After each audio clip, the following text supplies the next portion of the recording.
Hello ladies and gentlemen, and welcome back to another devlog for Elmlor. So today I'm going to show you what's changed or what's new with Elmlor. Mainly we have gotten rid of the background for now, left the current Elmlor in there as the title, got rid of the title sound, fixed some of the annoying sounds so it's not like, you know, screaming at you when you do things now. So it's a bit of a harsh one. I might have to adjust that one a bit. Yeah, it's a bit loud. What we have here today is, though, mining, and I wanted to show you guys mining. So if you click on these guys, it'll say you need a pickaxe, which is fine. And what we'll do here is grab ourselves a stone pick, and if you check your inventory, it'll be there. You don't need to equip it or anything annoying. It's just you need to have it in your inventory, and it detects it automatically. And then we'll mine. So all these ones have the same timer. They're supposed to regrow back in 5 seconds, I believe. Oops. But there is a bug with it, and I'm actually here to show you that bug today, and what I'm going to try to do to deal with it in the future. But you can see one of them didn't grow back. So they're supposed to relatively come back after about 5 seconds. I think it was 5 seconds. But as you can see, not all of them grew back, and that is sadly a bug, and that's it. They won't come back, and they're screwed and broken forever in a sense. So I'm working with the person who made the, I'll call it libraries for fun. They're plugins, whatever. They're like libraries if you were using another program. Unfortunately has a bit of a bug, and it doesn't work properly. Now, I thought I'd change this up a bit more. Of course, they wouldn't be this fast. You're not going to be able to go and mine like, oh, look at that. They're going back that fast, and I'm just going to keep mining back and forth, Of course, these will be spreaded over time, and they'll probably be on more like an hour or 30-minute plus timer. It might start at 30 minutes. It might last 2 hours or even 8 hours. I have to decide.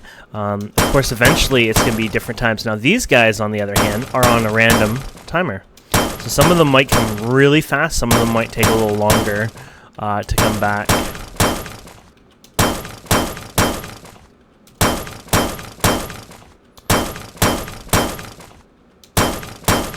So you saw that guy come back. Now that guy came back. Now some of these, of course, will also be bugs, so some of them might not even come back at all, sadly. Oh, that one came back.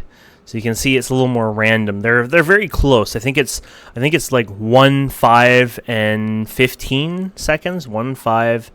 I think maybe 1, 5, 10, and 15 seconds I had set it. So they're not quite crazily random, and they're on their own common event too. So like we'll be able to globally adjust these over time.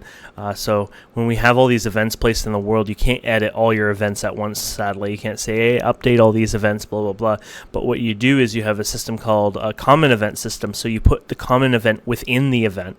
So there's an event within these events that triggers, and I actually have a couple of them inside of it. One that detects what type of pick you have, so the certain ores you won't be able to mine with a stone pick. You'll actually have to have an upgraded pick, which will be really cool.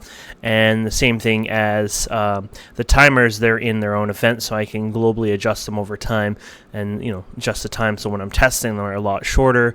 Later on, they'll be a lot higher.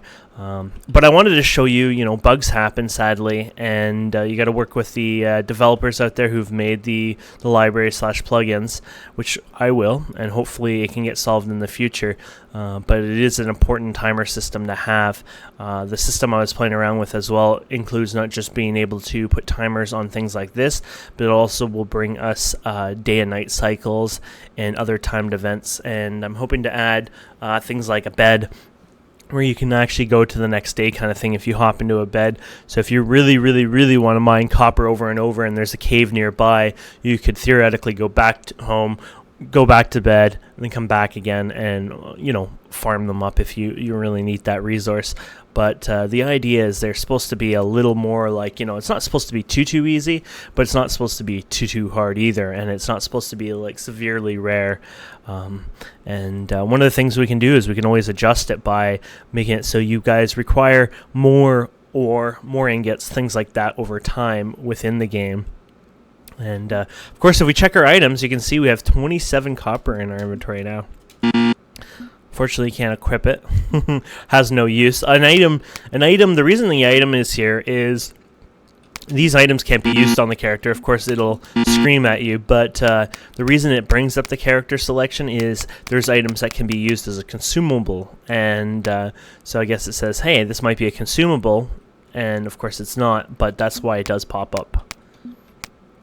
Outside of that, I believe that's all that we've really changed since the last one, though that's quite a bit. I mean, in a short period of time. First little while, maybe the first couple weeks, or even few days of Elmlor, you'll see a lot of things that are kind of like, wow, you got this done and that done and that done.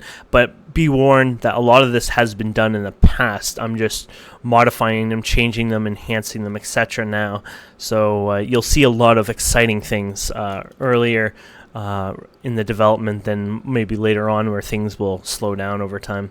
So anyways, guys and girls, thank you so much for watching. I hope you enjoyed this video. Please don't forget to check the links in the description. I have a Patreon one if anyone's ever interested in that. And also, yeah, please don't forget to subscribe, comment, like, check out elmlor.com, and have a wonderful day.